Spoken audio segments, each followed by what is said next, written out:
Hello, Attacking Third is live on YouTube. Hello to everyone joining us in the chat. We have a SheBelieves Cup recap for you all. We're going to chat about Canada versus Brazil. We're going to chat about United States versus Japan. So make sure you subscribe to us, like this video, and drop your thoughts on the roster in the chat.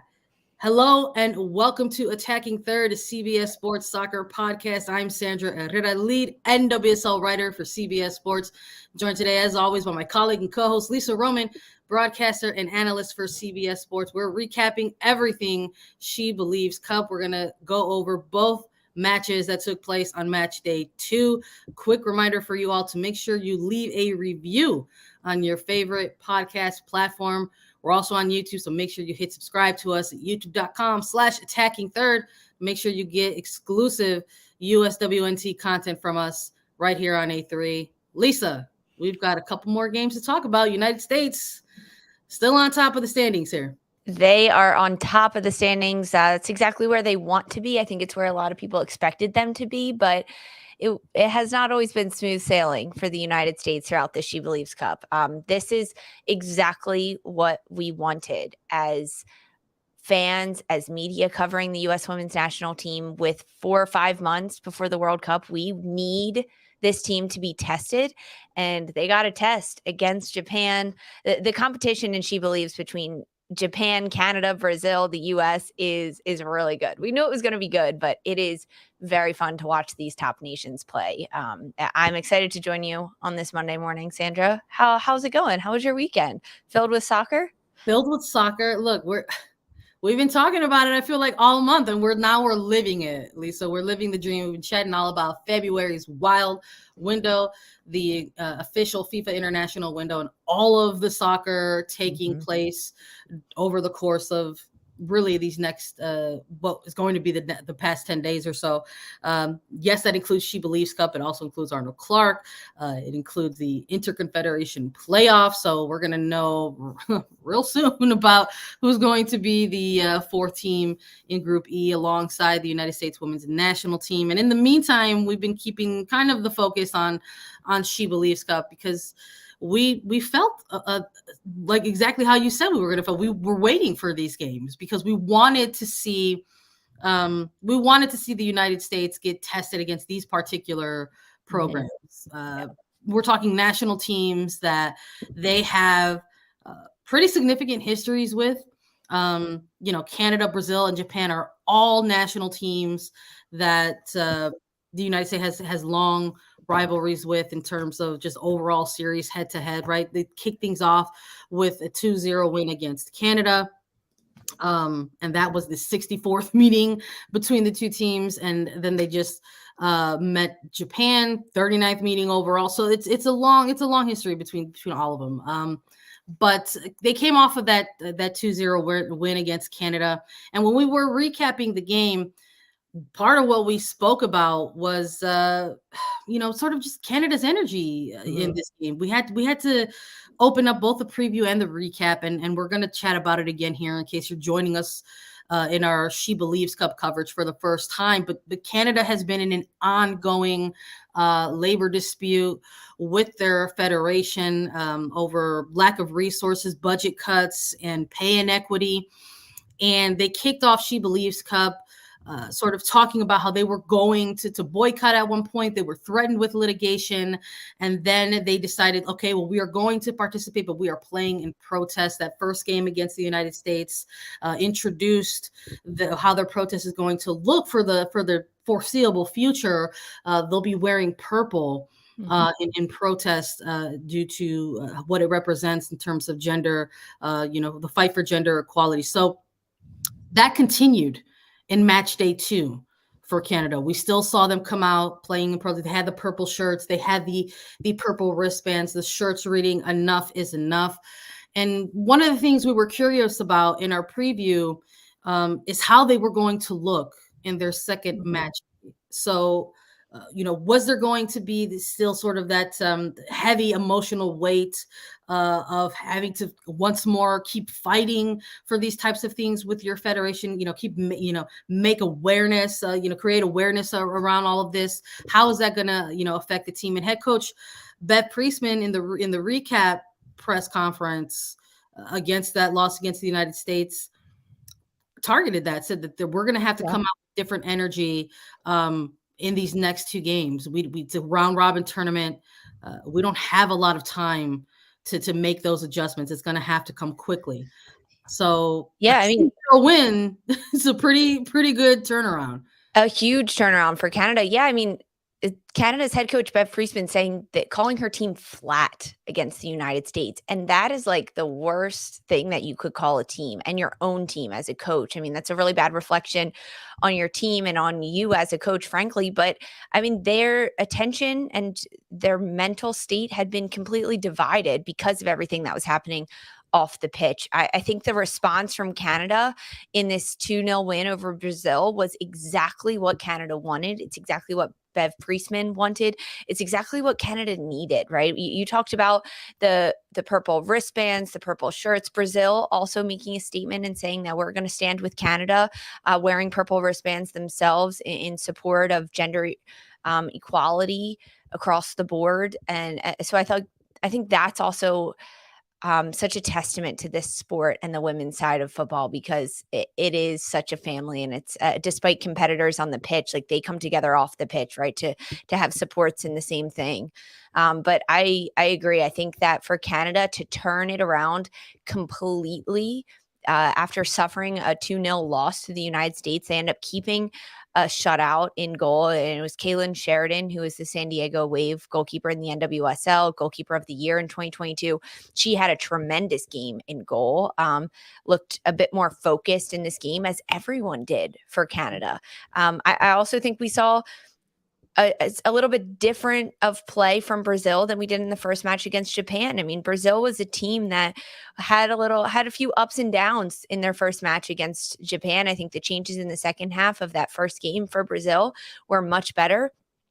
We saw them try different things against this Canadian side. I mean, looking for quick attacks, looking to attack them down the center, where Canada was very weak against the United States, and Canada looked much stronger down the spine of their team. And I think the way that this game unfolded for Canada was very telling. I mean, they looked to be having more fun and playing this game more freely. The goals coming from Vanessa Gilles, the center back on a corner kick and a set piece. I mean, the way that Canada was attacking every single moment, they weren't letting the play run out, which is what they were doing against the United States. I mean, it was a complete 180 turn for Canada.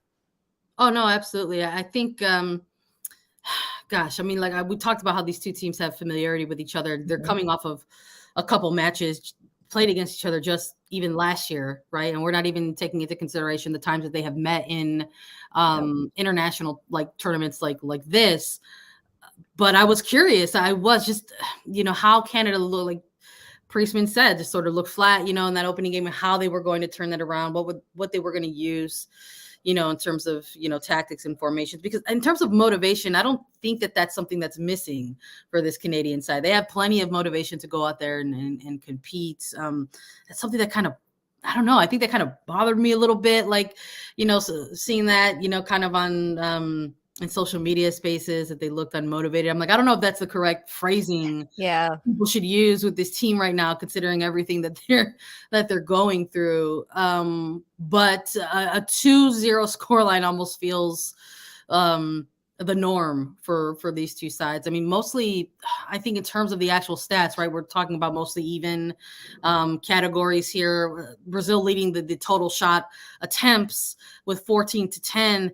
And also leading the total shots on target 6-5, but it's Canada, I think, having the edge with capitalizing on their set piece opportunities. Yes, and sort of the X factor for them against Brazil. And head coach Pia Sundhage talking about that specifically in the post game. It was very interesting to sit on that and listen from both Priestman and Pia about this match. And here's to say, like, she pinned it right on the head. Pia said, well, we know exactly what we have to work on now. Yeah. Going into the match against the United States women's national team. It was so funny. I It mean, was great to hear that from her. Just a smart coach, been around a long time, and she kept it yeah. very, very frank and very simple coming out of the loss. I mean, and likewise, I think for Canada, they can say, "Hey, we capitalized on set pieces that we had in those opportunities," because the opening goal, coming in the 31st minute, so in the first half for Canada, off a corner kick, and as the ball kind of gets sent into the box, it's a header, and it's a beautiful job by Canada to find the back of the net on this one. And I think if you're Pia and you're Brazil, you're probably a bit more frustrated with the second goal coming for Canada in the 71st minute, because it was a set piece taken as a free kick a little bit farther out, and for Fleming to be able to take this set piece, Brazil doesn't clear it, and Evelyn Viens is able to jump on it and just kind of like poke it into the net a little bit. I mean, it's a good strike by her, but that goal was by a result of poor clearance from Brazil. And that's something that's got to be really frustrating for Brazil. I mean, there was a number of milestones happening throughout this match yesterday on Sunday. When you kind of look across the board of both teams, Janine Becky earning her 100th international cap for Canada. That was fantastic. We also saw some young players getting some starts and getting minutes for both of these sides. And Marta, we saw more time from Marta after her first time coming back in the opening match of SheBelieves Cup. And Marta also celebrating her birthday. She turned 37 on Sunday. I know people were all over social media and in Nashville at the stadium, like wishing for Marta to get a birthday goal. But Marta coming on in the 60th minute and proving herself that she's back. I'm really pleased with what we're seeing from Marta in terms of what's going to translate into the NWSL, how she's coming back at 37 years old. She suffered this ACL injury during her 36th year. That's really hard for someone's body to do and come back. And I think that Marta looks really strong, really fit, and really good. She hasn't lost a beat. Something else I just have to share coming out of that post-game conference with Mia, it actually opened up with a few questions about Marta specifically.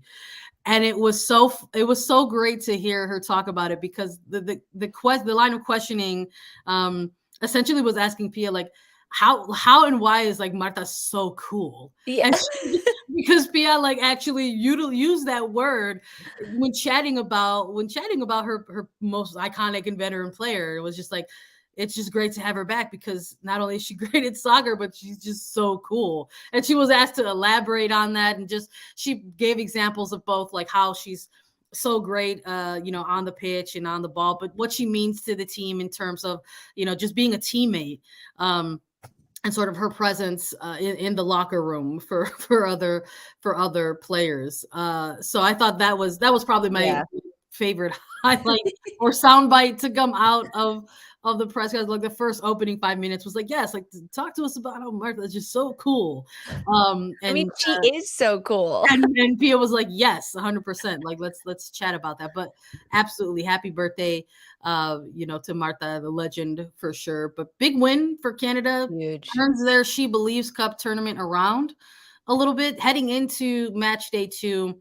You don't want to say this early in this type of format that it's a must win, but if you're Canada and you don't get that result or you don't get that win, it changes things for you. And we're doing this maybe out of chronological order in terms of the match day. It was the United States and Japan that played first, and then Canada and Brazil were the headliners in Tennessee. But at that point, as they kick off later, they have even more reason to go out there and not just get a result, but get a win, knowing that you're sort of chasing the tournament leaders in the United States. So at that point, you're like, okay, we've got to get a win, and we've got to win by multiple goals, and we have to try to stay in contention for this final match day. And we're going to preview that for sure, but we've still got another game that we've got to recap. We've got to recap all things United States versus Japan. We're going to break that down after a quick break, so stick with us. Never seen nothing like this before. Never seen nothing like this. It don't matter where you're from.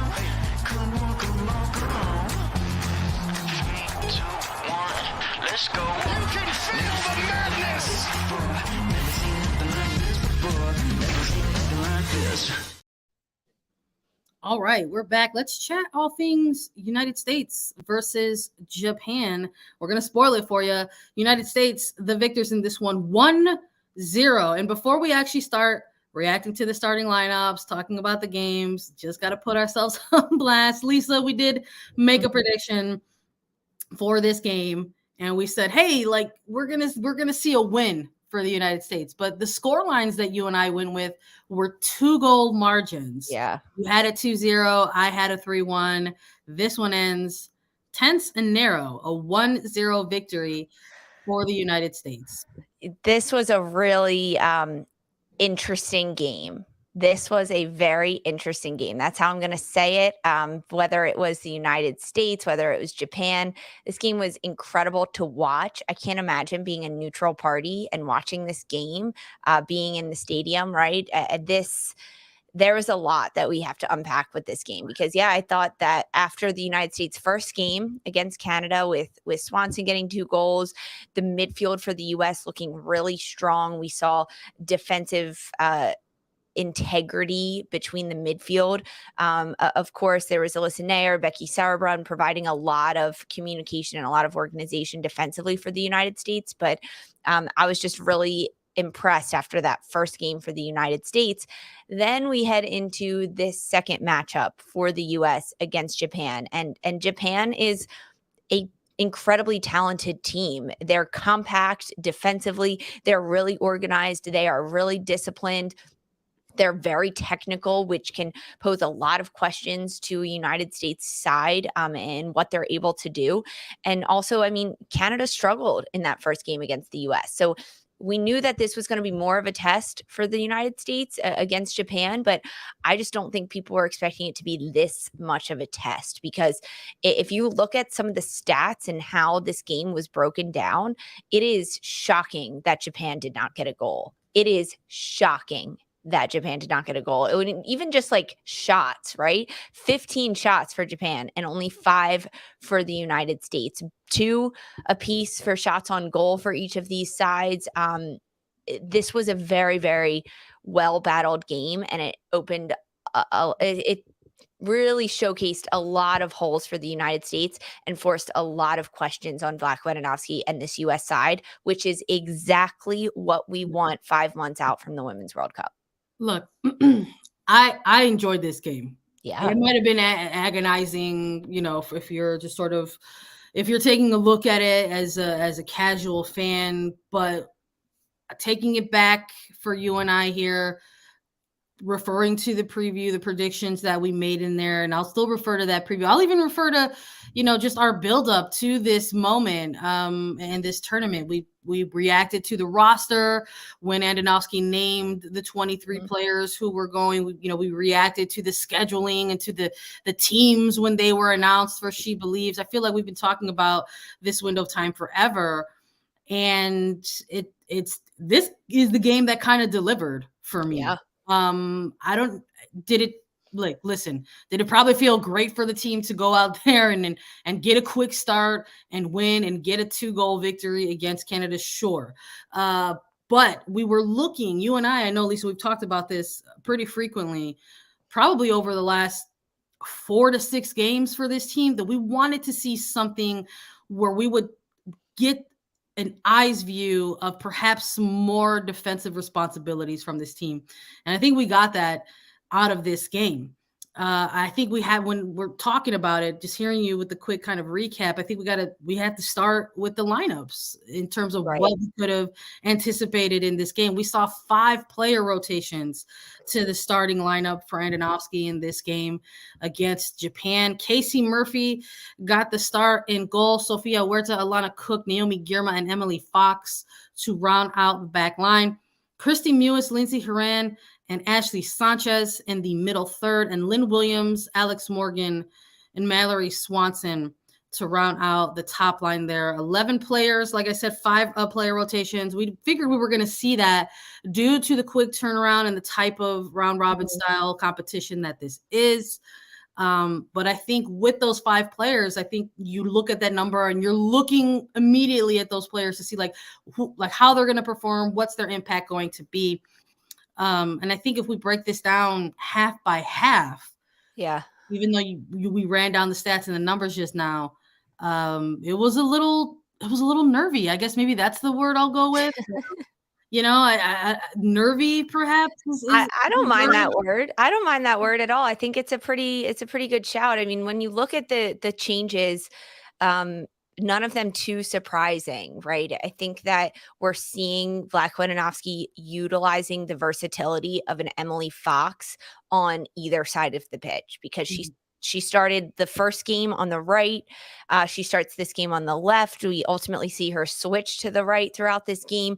I think that is something of a Swiss Army knife that Black Witanowski is going to continue to use in Emily Fox. And we're seeing it being utilized, right, in back-to-back games. I loved the Germa Cook center back duo. I think you have to be asking questions of those center backs, and to have a Casey Murphy in goal behind them, it's different than an Alyssa Nair.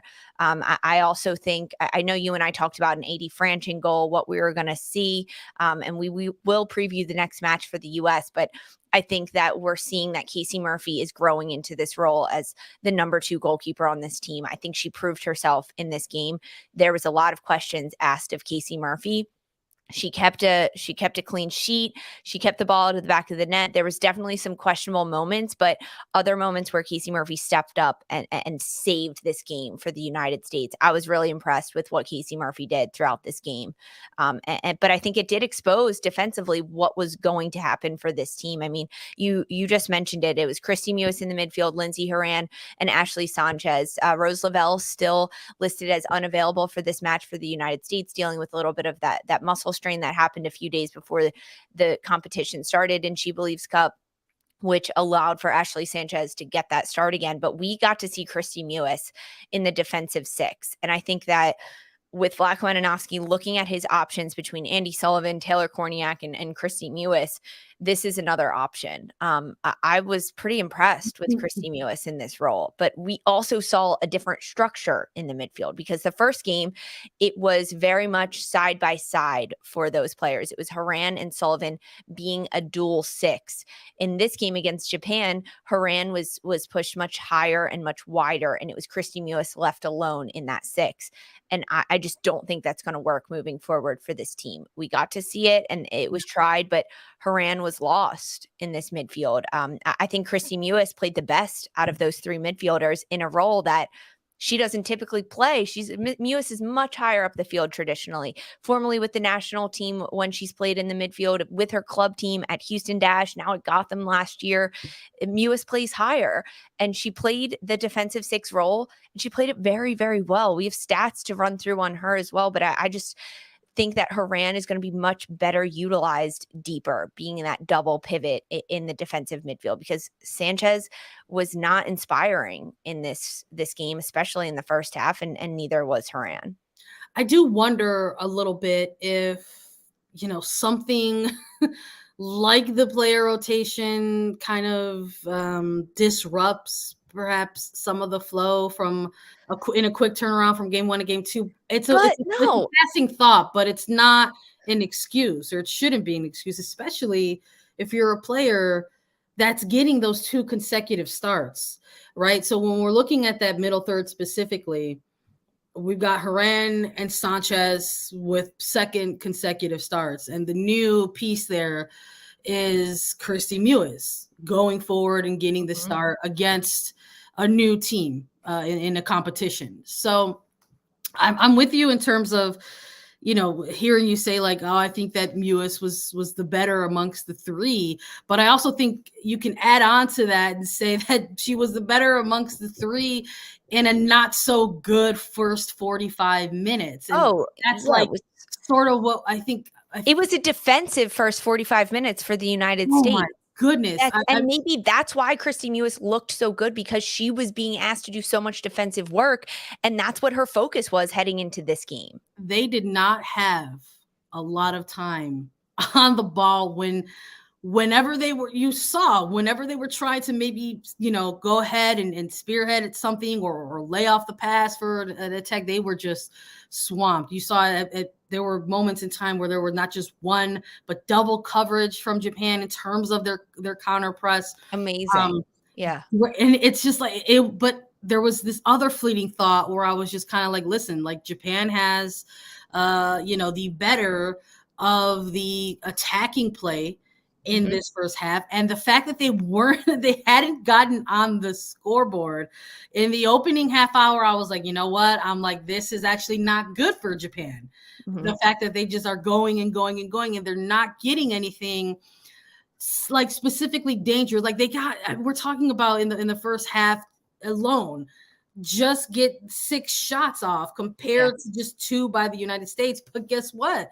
United States, Mallory Swanson only needed the 1 time on target, so it's just kind of like, I would imagine that that's so frustrating as opposition when you're going up against a team like the United States, that you're putting together all of this good play. Exactly. You have this stronger presentation of attack, and then you're exiting this first half down 1-0 on 1 shot from Mallory Swanson, who ends up scoring in her 5th consecutive game. That becomes Mallory Swanson's 6th goal of 2023 on 11 shots. Sandra, 6 goals on 11 shots for Swanson.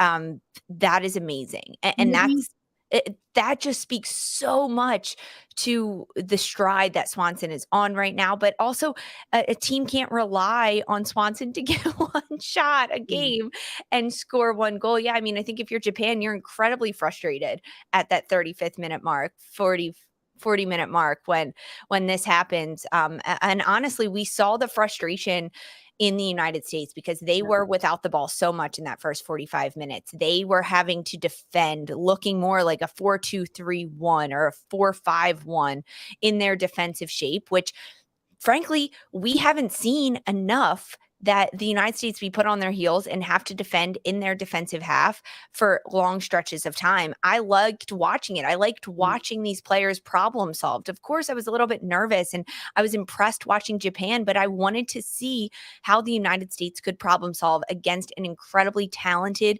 and organized Japan side, because Japan gave the United States a little taste of their own medicine, what they gave to Canada, because in the first match for the US against Canada, they came out fast, they came out hard and strong, and they were pressing and they were winning the ball back. Japan that did that to the United States, and the United States had to deal with it. And there was definitely moments where they did not deal with it, giving the ball away, trying to clear it and not clearing it far enough, or clearing it to no one, and Japan just being able to reset their offense. Ultimately, we saw the United States kind of default to this kick and run direct style of soccer, which we just haven't seen from the United States since the Olympics, I'm going to say. I was going to say, we probably have to talk a little bit about how that goal happens, or how it's orchestrated, by Sofia Huerta, who at this point we're talking about the players who got rotated in and which of the ones got breakout. Maybe the scoreline is it indicative of perhaps some of the performances that we saw between Cook and Girma. I wanted to see that. I've said that a few times in this show already, that I need to see Girma and Cook specifically starting together. Got to see that in this game. What did you think of it? It was like average. I thought it was like fine. I think if you look at the score line and you look at sort of the overall play, you're like, okay, you protected the clean sheet. We look back into this sort of final 20 minutes of the game, it sort of looks, and this is both teams actually. I was going to say that both teams kind of looked as if they were a little spent, kind of gassed maybe from the quick turnaround, but Japan also is kind of suffering from that as well. I mean, that takes a lot out of you to sort of commit to that type of press for as long as they have. And when you're defending as much as they were, right? I mean, if against Canada, the center backs didn't do as much work as they did in this game against Japan. I thought that Girma came out there and sort of showed what she can do and what she can provide for this team. I thought for Alana Cook, this is 2 consecutive starts for this center back now. And for the longest time for this team, Alana Cook has been the healthiest option. Right. for the United Good way States to put it. in this position. And she has spent a lot of time in this role over, let's just say, like the last 18 months or so. And there's been a lot of rotation within that, whether it's been due to player absences because of injury, or getting in a new player into the mix, like a Naomi Girma, because of the type of club season that she was putting together. And now I think it's just about not so much seeing who that best duo is going to be through the World Cup, because I imagine that their group stage is gonna mirror some of what we're seeing in the SheBelieves Cup. There's going to be a game where perhaps your ideal center back duo does not get that start Right. against a Vietnam, going through the course of the 3 matches in New Zealand. So that's why I say it's just fine. It's fine. They ultimately get the clean sheet in this one. But looking at that first half specifically, I just felt like for the large chunks of that 45 minutes, Alana Cook was playing with her hands behind her back, because she was trying to ensure that she was providing coverage without giving up a handball, because Japan was getting their shots off in this first half. So, I wasn't that impressed. Performance, or do you look at that and say that that's kind of nervy? It's nervy. That is very nervy to me. As players, you want to be able to at least control some part of the game, and even if you're put under pressure, you have to be able to complete passes as defenders, right, as center backs, without getting them intercepted. And I think that I was more impressed with Garma than I was Cook. I think Cook made too many 50-50 passes, it gave hospital balls away, and just wasn't stepping up to the plate with the ball in order to connect passes and get the ball out and be options for the United States. And that's really where they struggled. As soon as they would win it defensively, they couldn't connect anything, and they couldn't move the ball out. And I think Garma was a bit more aggressive, right? Stepping to the ball, being that first defender, where it needs to be a balance between those two. And I think if Becky Sauerbrunn were to be in there, maybe it would have been a little bit of a different outcome. Maybe Japan not getting as many chances. I'm not sure, but I was a little disappointed in that center back duo. I think Girma did better than Cook. Let's talk a little bit about the outside backs. I heard you talk about Emily Fox. We saw Sophia Huerta get the start in this one. Finally, it sort of feels like she hasn't gotten a start in some time with this team. But getting the first half, the first 45 minutes in this game, and I would say Huerta, along with, Casey Murphy, even at some times, Cook at some times, just sort of looked like there were just some balls that were given away. Yes. And yes, that's maybe, again, that's another compliment to Japan and how they were applying the pressure. But there were moments where the decision-making to lay off the ball into certain areas of spaces were ultimately just turnovers. Yeah. And a lot of turnovers. Up until the goal sequence, I think you sort of look at the back line and you're wondering at this point, well, is there going to be someone that's rotated out at halftime? And it did end up being Huerta, but she exits this match helping to sort of facilitate this goal. She got the hockey assist. She got we're talking about those long direct balls. We just see Huerta, get it up to Morgan, and she holds up the play, and she also lobs this ball into space, and Swanson gets behind it, and she doesn't need a lot of time and encouragement, and all of a sudden she's behind it and is able to control the ball and get the shot and get the goal and finishes cleanly. So they enter halftime, despite having some of these nervy and cagey moments in this game, they exit into halftime with the lead. So these adjustments that I thought we were going to see, like multiple subs, we only see one. Mm-hmm. We see Sonnet for Huerta to start this second half. So in terms of what we're looking at the outside backs, we've got two that we can look at in 45-minute shifts. Do you feel similarly, like hearing you talk about like Cook and Girma of the two center backs? Of the three outside backs that we saw in this game, do you feel stronger about one over the other? I was a little disappointed in what we saw from Sophia Huerta in the outside back position. Huerta is a converted outside back. She was a former forward, and Huerta's skills and her strengths as an outside back include attacking up the flank, Oh, yeah. taking the space in front of her, combination play with midfields and forwards, sending crosses in. That is her bread and butter, Oh, and yeah. she is very good at it. I will not take that away from Huerta at all. But when you are pressed up against a Japan side that is putting you under a lot of pressure, not letting you have any time on the ball, doing a high press, making it very difficult for you and your team to build out of the back, that's not Huerta's strength. But when players are attacking her and it's 2v1 against Huerta, 1v1 against Huerta, she got beat. She got beat down that right side of the flank. Meanwhile, I think you look at an Emily Fox, and although she does have those strengths of getting into the attack, having the freedom to kind of just run forward, and she can send crosses in, Fox is also a very good 1v1 defender. She also has that background of being a defender. And I'm not saying you have to be a defender by any means, but I think Emily Fox shone a bit brighter and had more positives defensively against Japan, just because Huerta was forced to defend so much and couldn't attack at all. It did nothing well with the ball because the United States didn't have the ball, and it exposed Huerta's defensive skills. Let's chat a little bit more about some of the subs that took in this game to sort of kind of wrap things up and put a little bit of a bow on it.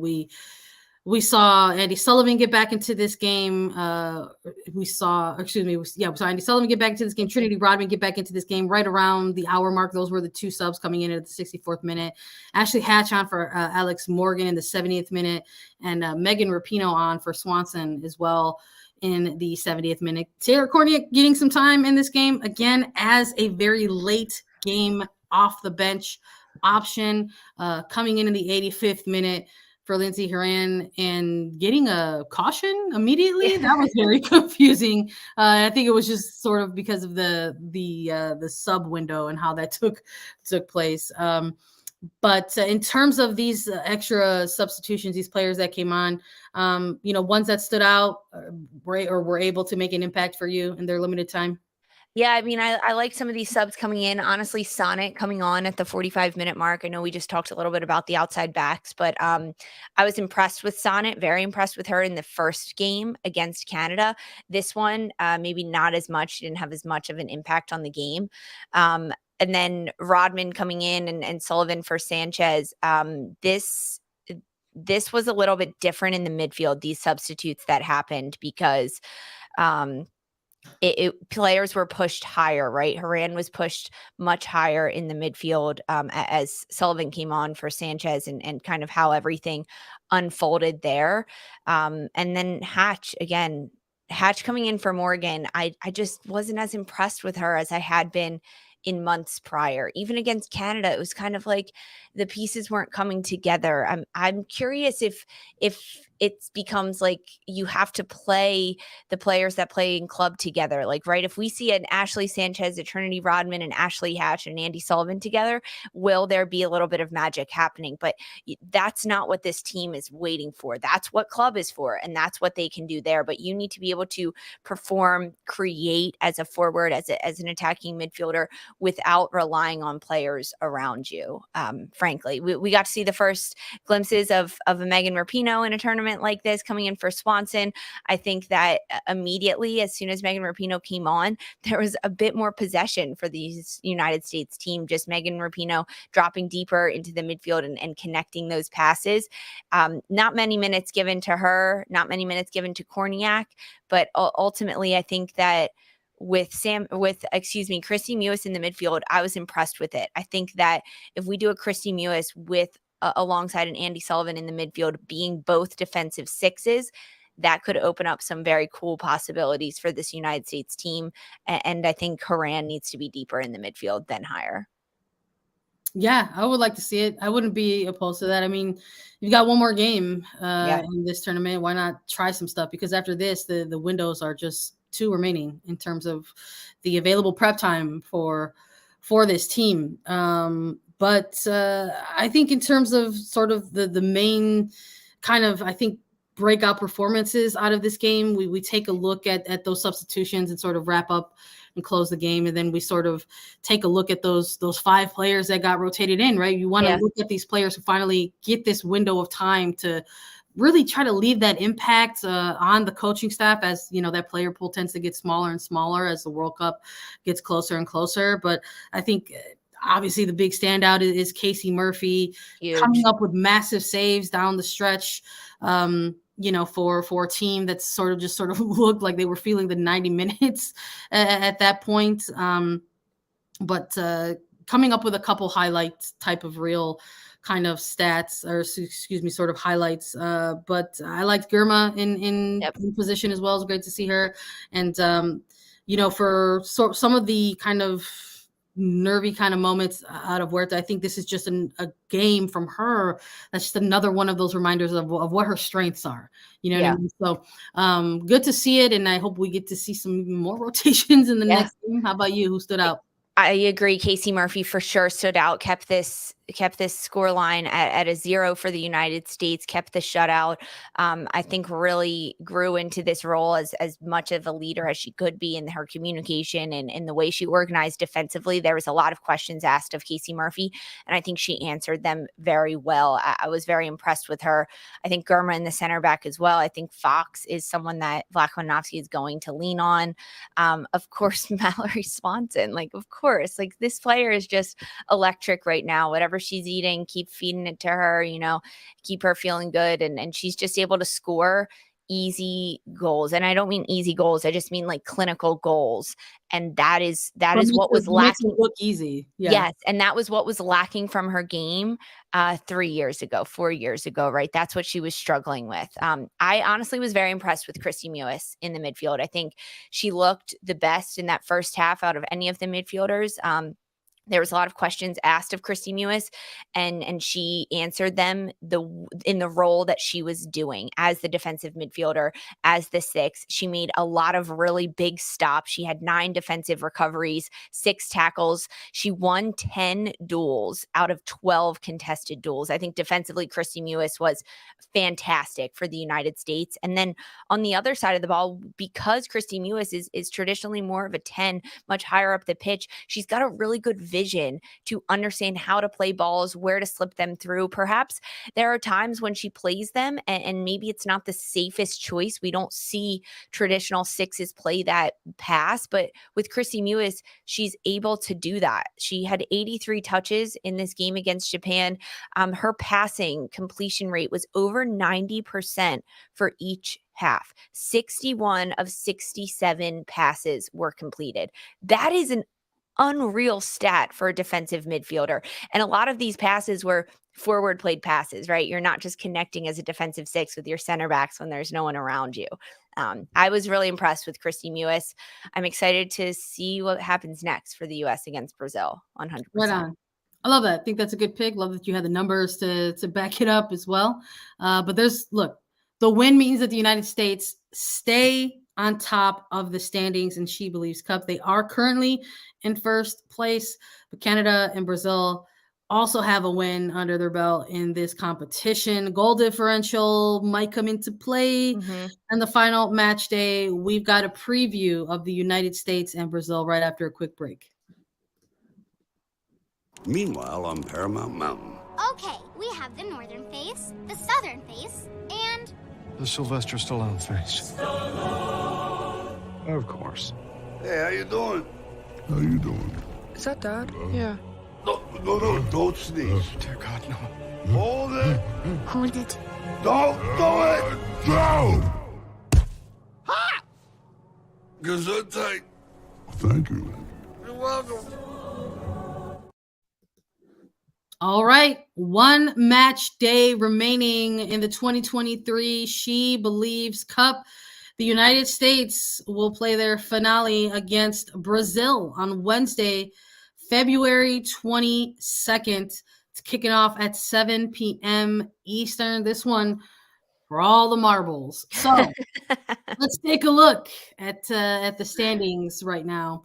We've got the United States in first place with 6 points, but they've also got a 3-goal differential in this one. Canada in second place with their 3 points, the tiebreaker with goal differential currently at 0. Japan, with their loss to Brazil, falling into third place with 3 points and a -1 goal differential, and Japan in fourth place with a -2 goal differential and 0 points. So effectively out of contention to win the SheBelieves Cup, but they also have 1 game remaining as well against Canada. So a number of things would have to happen to sort of knock off the United States from winning their home tournament. They would have to lose against Brazil, and Brazil would have to beat them by about 4 to 5 goals to make things up.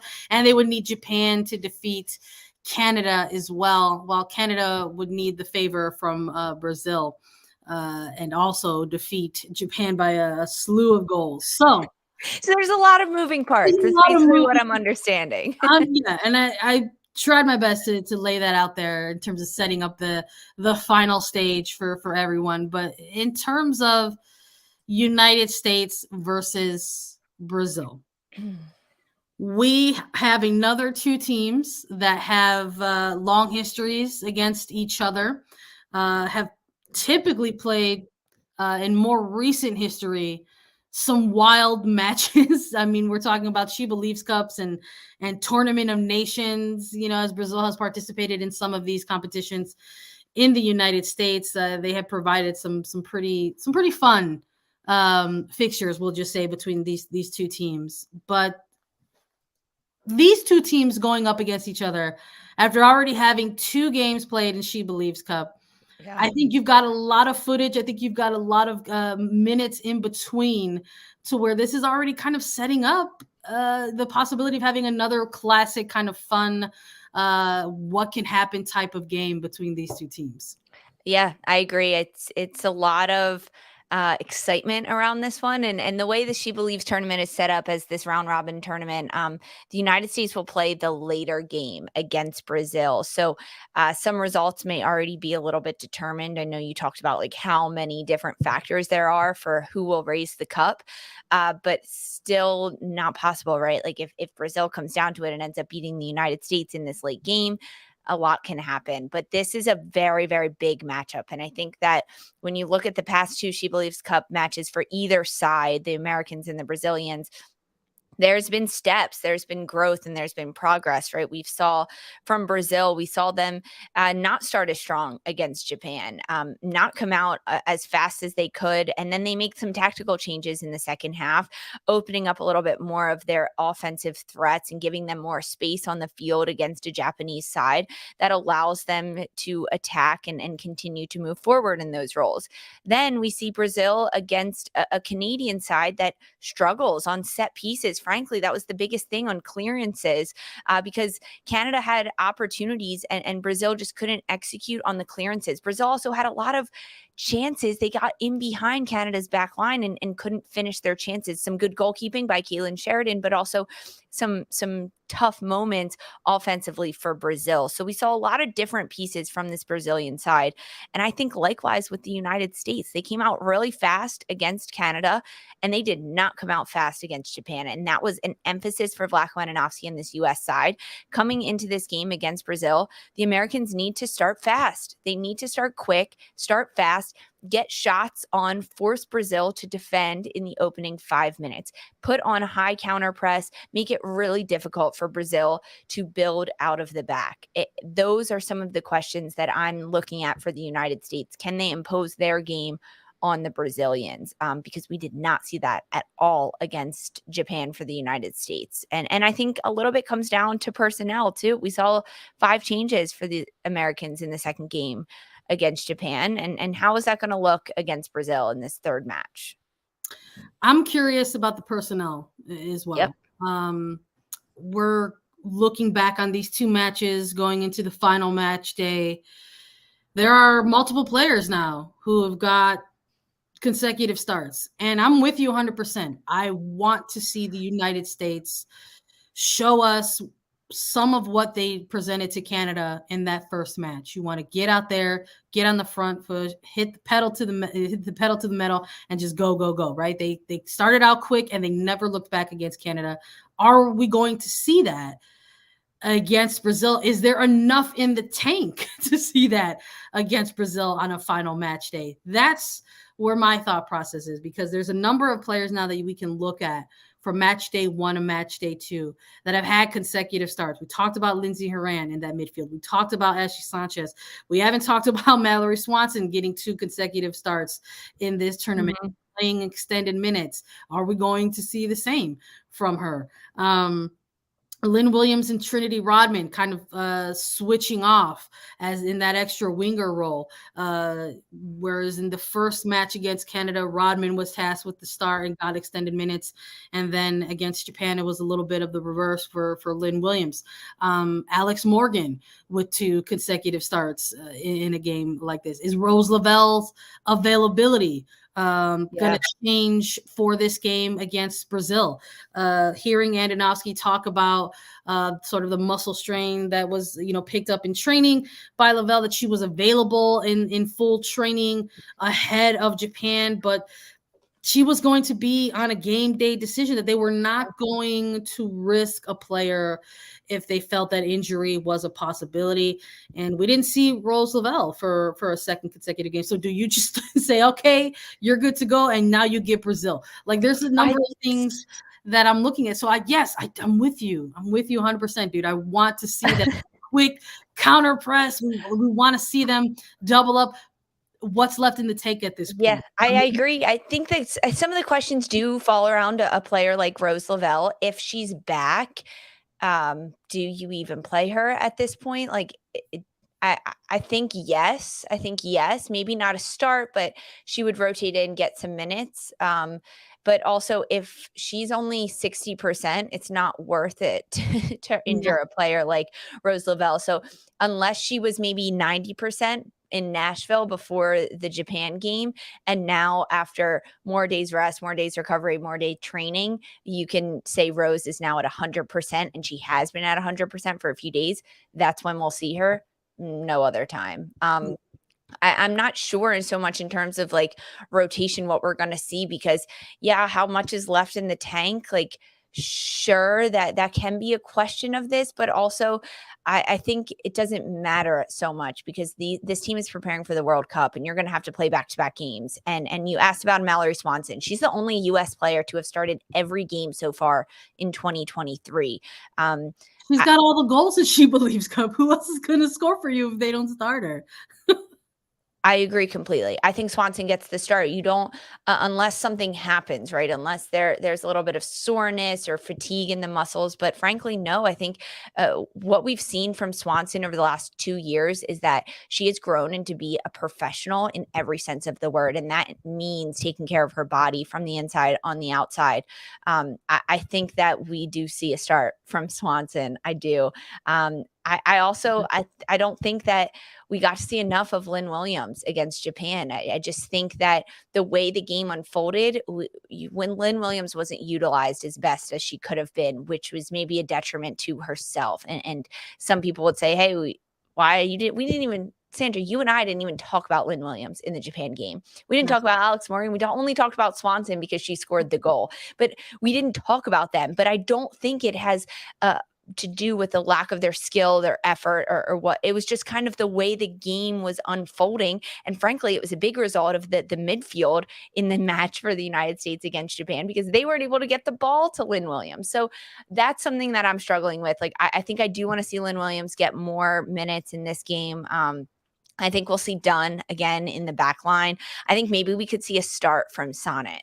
I do, just because he's given her 45 minutes in both games, but second 45s, does he give her a first 45, see how she starts the game? That's something that I'm looking at right there. You know what? I would love to see it. I would love to see Emily Sonnet get her first 45 minutes against Brazil and what that looks like. I think it would be a test. I think it would answer a lot of questions. And we need questions answered at this point.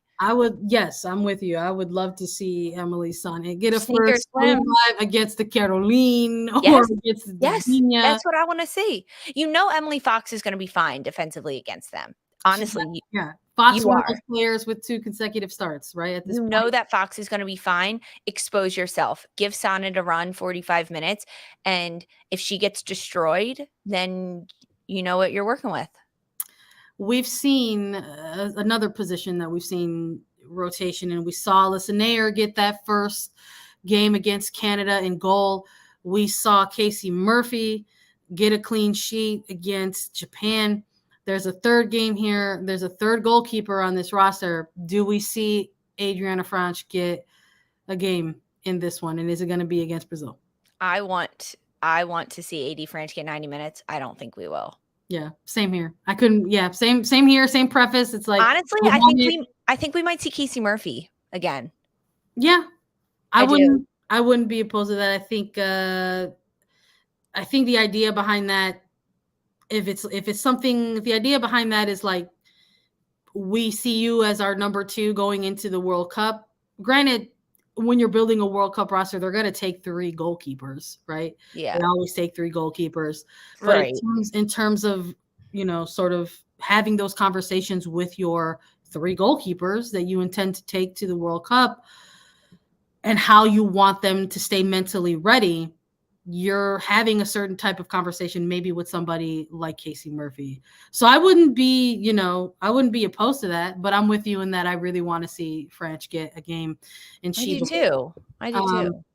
But wouldn't be surprised if it's given to Murphy at this point, just for more reps against a team with a different style. And she played so well against Japan, right? She's coming off of a high. Can she keep that up? Right now, it comes down to a little bit of the consistency question for Murphy, right? You saw she did it against Japan. She had a great game, made 2 massive saves for the United States.